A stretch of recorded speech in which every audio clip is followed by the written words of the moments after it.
Hello, मी नंदिनी. स्वागत आहे सर्वांचे नंदिनी व्लॉग्समध्ये. आज गुरुपौर्णिमा. गुरुपौर्णिमेच्या सर्वांना मंगलमय शुभेच्छा. पौर्णिमेला मला उपवास असतो.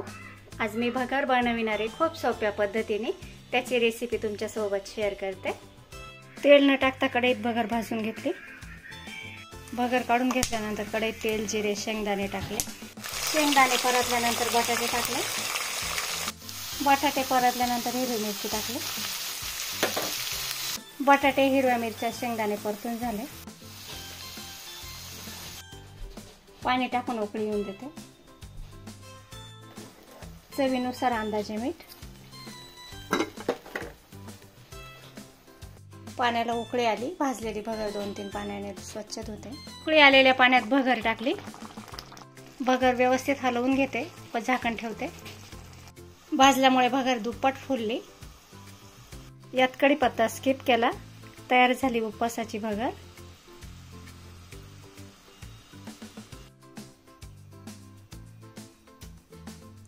सर्व आवरले. आता अनु अथर्वचे काही व्हिडिओ काढायचे, काही फोटोशूट करायचे. त्याच्यासाठी माहेरी जाऊन येतो.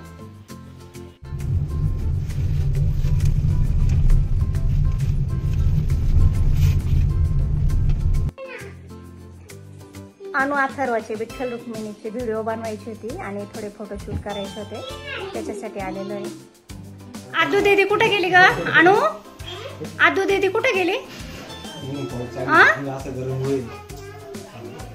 काय खाते तू?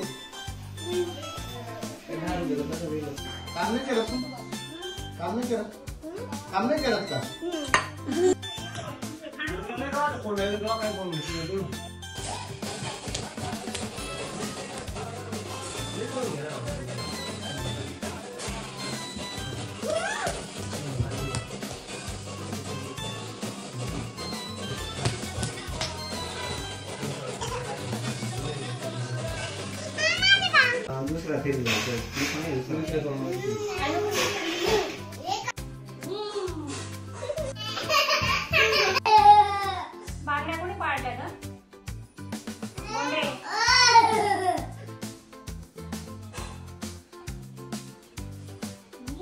अनु, थांब, शोधते, थांब.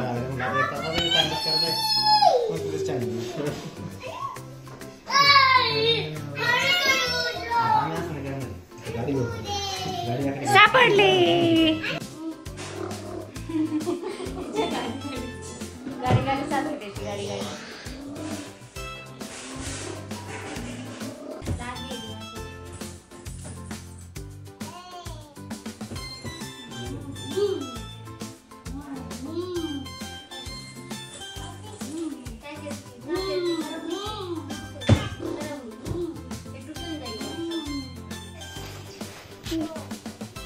गोंडी, गोंडी काय करू राहिली? टिकली लावून राहिली का रे? पा, आमची गोंडी स्वतःच मेकअप करू राहिली है ना बाळा?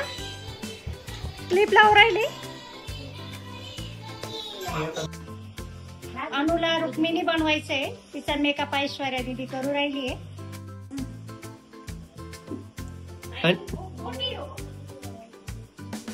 काही छोटी वाटते. ही छोटी आहे ना. अरे वा, लकीली भेटून गेली आम्हाला टिकली. कशी दिसते अनु आमची? पिल्लूवरती बघ. नाही लाजले पिल्लू. बघ इकडे. अथर्व, आपण पावडर लावतात. अथर्व, पावडर लावायची ना.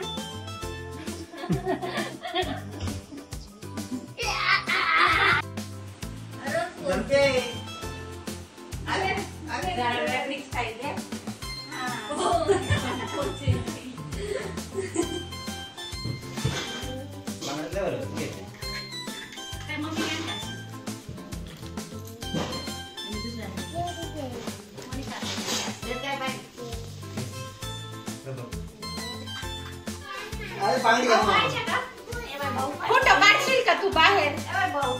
इथं तुळशी जवळ फोटो काढ.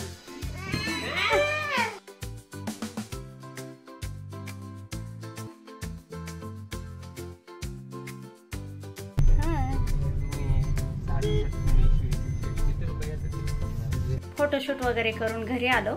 आता यांच्यासोबत जाते, भाजीपाला घेऊन येते.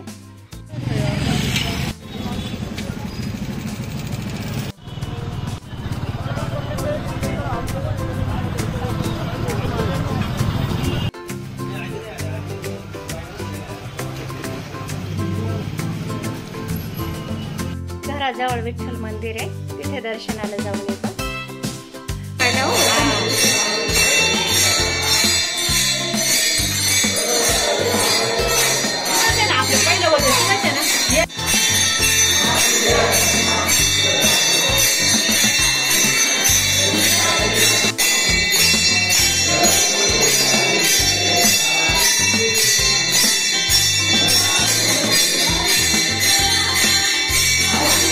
संध्याकाळी चपाती, मलाई, मेथी मटार, गवारच्या शेंगा बनवल्या. कसा वाटला व्हिडिओ कमेंटमध्ये सांगा. व्हिडिओ आवडल्यास व्हिडिओला लाईक करा, बेल आयकॉनला प्रेस करा, जेणेकरून नवीन येणाऱ्या